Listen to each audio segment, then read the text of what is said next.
오늘은 양력으로 2046년 1월 13일이고요. 음력으로는 2045년 12월 7일입니다. 오늘 명식은 을축년 기축월 임신일이 되겠고 일지는 임신이 되겠습니다. 자, 오늘 명식 일간은 임수일간이 되겠고요. 임수일간이 태어난 월령 축월이 되겠습니다. 항상 사주를 볼 때는 일간과 월령을 반드시 살펴볼 필요가 있겠다. 일간의 특성을 알고 월령의 특성을 알아야지만 사주를 정확하게 면밀하게 분석해 볼 수가 있게 되겠습니다. 자, 축월이라고 하는 계절, 토가 왕한 토왕절이 됩니다. 말씀드렸던 것처럼 해자축, 북방수라고 해서 수가 왕한 것은 맞지만은 실질적으로 수가 왕한 계절은 해월과 자월이 가장 수기가 왕한 계절이고요. 축월 같은 경우에는 진술축미월이죠. 술축미월 같은 경우에는 4개월이라고 해서 이때는 환절기와 같아 토왕절로 보게 됩니다. 그래서 축월의 임수 스스로가 통근 뿌리를 얻어서 통근도 가능하겠지만은 해월에 비해서 자월에 비해서 왕한 것은 아니다. 오히려 토가 더 많아지게 되면 오히려 관살이 많아져서 임수를 극해할 수 있으니 일간을 생해줄 수 있는 인성을 얻는 것도 필요하고요. 그 다음에 축월 같은 경우에는 계절 자체가 겨울 동절이 되겠습니다.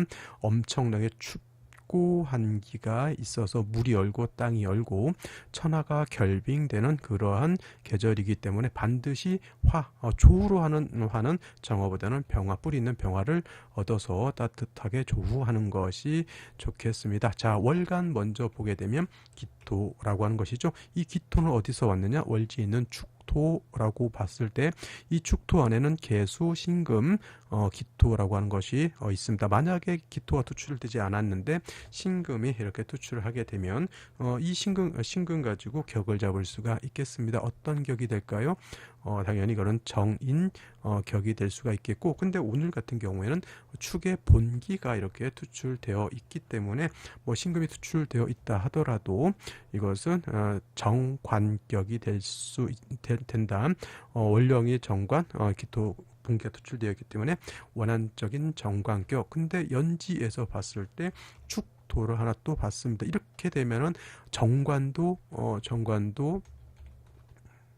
3개 이상이면 어떻다? 이거는 편관과 같이 작용한다. 그래서 정관격이지만 이거는 관살이 많고 일간이 약해서 이거는 오히려 살중신경 같은 그러한 느낌으로 받아들이시는 것이 좋겠습니다. 아무리 임수일간이 축토에 뿌리를 둔다 하더라도 이건 토가 왕한 것이 명백하고요. 상대적으로 수는 굉장히 약합니다.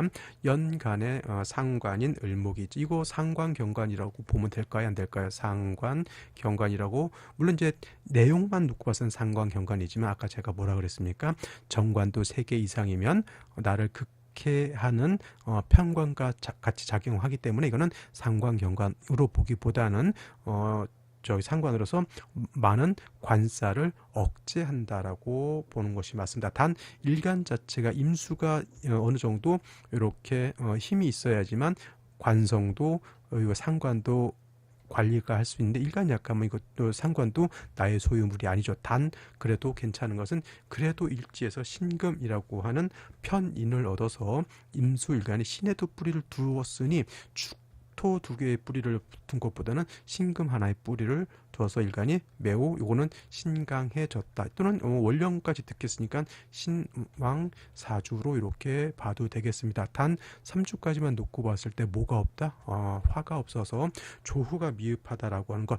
화를 얻어서 생시에서는 화를 얻어서 조후하는 것도 필요하고요. 자, 임수가 이렇게 왕할 때는 반드시 정관 기토보다는 무토를 얻어서 뭘 해야 된다? 임수를 제방하고 병화로서 조후해야 된다라고 하는데 기토는 있어도 임수를 제방하지 못하죠. 오히려 기토 탁임이 될 뿐이다. 자, 을목이 기토를 제할 수 있을 것 같지만 을목의 3주까지만 놓고 봤을 때 뿌리가 없으니 오히려 을목은 이 토를 제할 수 있는 공력이 없다. 다행스러운 거 아까 다시 말씀드리지만 일단은 일간 자체가 뿌리를 얻었다라고 하는 점은 굉장히 좋은 점이고요. 조후가 미흡하고 임수가 왕할 때 임수를 제방할 수 있는 글자를 얻느냐 얻지 못하느냐 이것이 생시를 볼 때 중요한 포인트가 된다 이렇게 볼 수 있겠습니다. 자, 그러면 생시를 보면서 설명드리도록 하겠습니다. 자, 생시를 볼 것인데요. 생시를 보기에 앞서 한 가지 생각해 봐야 될 것.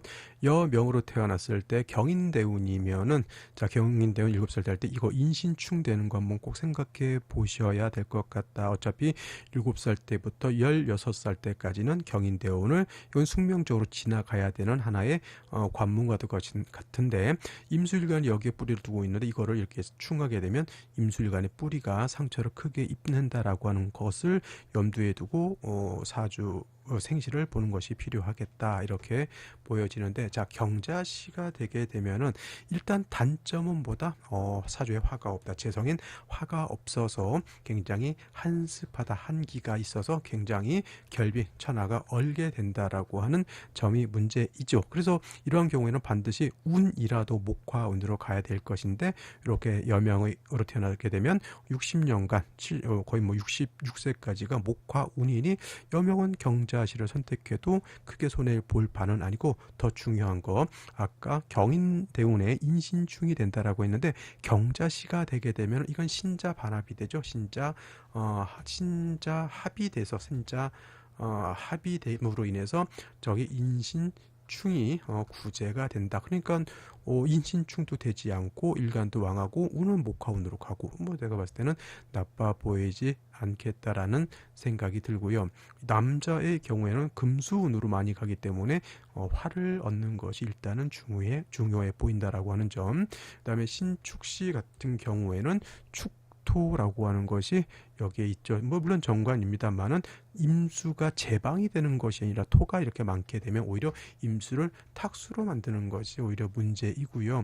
이것도 마찬가지로 화가 없는 것이기 때문에 남명이 선택하기에는 좀 부담되고요. 여명이 선택할 때는 뭐 이거는 충이 구제가 되지 않기 때문에 이거는 인신충이 될 수밖에 없겠다. 이왕이면 신축시 할 바에는 차라리 경자시를 선택하는 것이 좋을 것으로 보이고요. 그다음에 임인시 같은 경우에는 이거는 남녀 불문하고 좋게 볼 수 없다. 이렇게 되게 되면은 이거는 인신충이 되기 때문에 그나마 추월에 관성이 많아서 일간이 상대적으로 약해져 있을 때 이 신금을 얻음으로 인해서 그래도 일간 임수가 뿌리를 얻었는데, 임인시가 되면 이때는 대운에서 잠깐 10년간 충을 하는 거지만 임인시를 얻게 되면 평생의 인신충을 못 벗어난다. 남녀 불문하고 이거는 좋은 일이 아니겠고요. 계묘시 같은 경우에는 이도저도 아니다.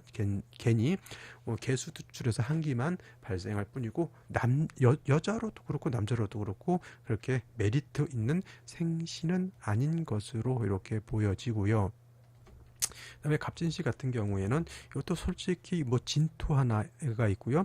그냥 요거는 을목으로 토를 제하기가 좀 어려운데 진의 뿌리를 둔 간목에 토를 좀 억제시켜 주는 것, 이렇게 생각하는 것이 좋겠다. 그리고 화가 없기 때문에 이것도 목화운으로 가는 것이 좋겠는데, 요거 신진합이 돼서 원래는 신자진이니까 진수국이니까 이것도 뭐 신진도 요것도 합력을 인정해서 인신충이 구제되는 것으로 볼 것이냐, 또는 자수가 없기 때문에 신진합이 이루어지지 않는다, 이거는 인신충이 된다, 이렇게 두 가지로 나눠 볼 수 있는데, 이거는 저는 좀 보수적으로 생각하는 것이 좋겠다. 이거는 충이 되는 걸로 생각을 하고, 뭐 이게 합력이 있어서 임수가 이제 일간이니까 뭐 이렇게 합력이 어느 정도 100% 없다라고 보지는 않습니다만은 이건 견해에 따라서 달리 볼 수 있기 때문에 이런 경우에는 어떻게 보수적으로 생각한다. 이건 충이 되는 걸로 해서 감안하고 생시를 볼 필요가 있겠고요.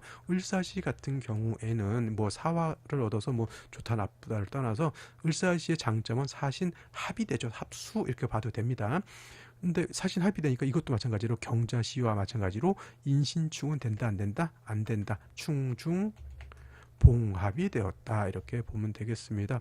이것도 뭐 충이 되지 않으니 여명의 경우에는 한번 살펴볼 필요 있는데, 뭐 상관 두 개 있는 것이 크게 메리트가 있을 것 같진 않다라고 하는 점에서 뭐 충중 봉합이 되는 것은 좋으나 제가 봤을 때는 저게 막 완전히 좋아서 국세가 뭐 중화가 잘 돼서 좋다 이런 개념은 아니라고 하는 점.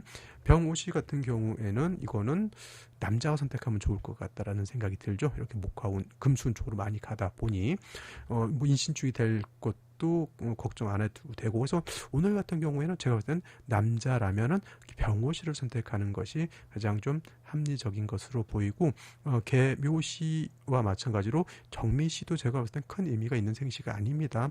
오히려 굳이 뭐 불필요한 글자들을 생시에 만들어 놓고 사주를 이렇게 좁게 만들 필요는 없다라는 생각이 들고요. 자, 무신시를 한번 생각해 볼 필요가 있어요. 신금을 하나 더 얻었기 때문에 일간 임수가 축토 2개 뿌리를 두죠. 신금 2개 뿌리를 둡니다. 그러면 이거는 임수 일간이 신왕사주로 볼 수가 있겠고요. 자, 당연히 축월에 무토투출되어 있으니 임수를 제방할 수 있다. 근데 뭐가 걱정이죠? 평관, 정관 이렇게 되면은 뭐예요? 관살 혼잡이 되었다. 이렇게 볼 수 있겠지만은 이거는 관살혼잡이 될까요? 안 될까요? 관살혼잡이 되지 않는다. 왜냐? 기토를 을목이 제했기 때문에 이걸 뭐라 그런다? 관 유살이라고 이렇게 표현을 한다. 그래서 정관 여기 관은 정관이고 살은 평관 칠살을 말하죠. 자, 이게 원래는 관사론잡 얘가 없었다고 하면 관사론잡이 돼서 사주가 좀 탁했을 것이나 을목이 여기 이렇게 있음으로 인해서 정관을 제거하고 무토를 남겨놨기 때문에 사주가 오히려 탁한 중에 청해졌다. 탁중청이 되었다. 이렇게 표현을 합니다. 단 역시나 여명인 경우에는 경인 대운에 인신충하는 것을 감안은 하셔야 되되, 그래도 하나가 충하는 것이니 제가 봤을 때는 인신충 되더라도 여기 있는 신금은 능히 우리가 쓸 수 있기 때문에 한번 생각해 선택해 볼 의미가 있다.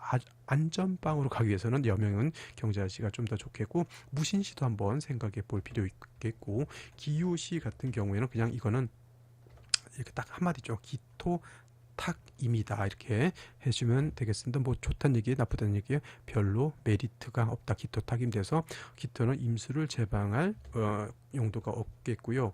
경술시 같은 경우에는 그냥 술토 하나가 있는데 이 술토 가지고 임수를 제방하려고 하니 경금이 있어서 토생금 금생수 이렇게 되어 있고요. 이거를 갖다가 어떤 분들이 관사론잡이다 이렇게 보시는 분들이 있는데, 이거는 관사론잡이 되려면 아까 마찬가지로 이렇게 해서 관살이 천간에 둘 다 투출이 되고 어느 하나도 제거됨이 없을 때 관사론잡이 되는 것이지, 지지에 있고 천간에 있다고 해서 관사론잡이 되는 것이 아닙니다. 관사론잡의 개념도 잘 알고 계셔야지 된다라고 하는 점. 그다음에 신해시는 경자시와 마찬가지로 임술관이 세력을 넣습니다.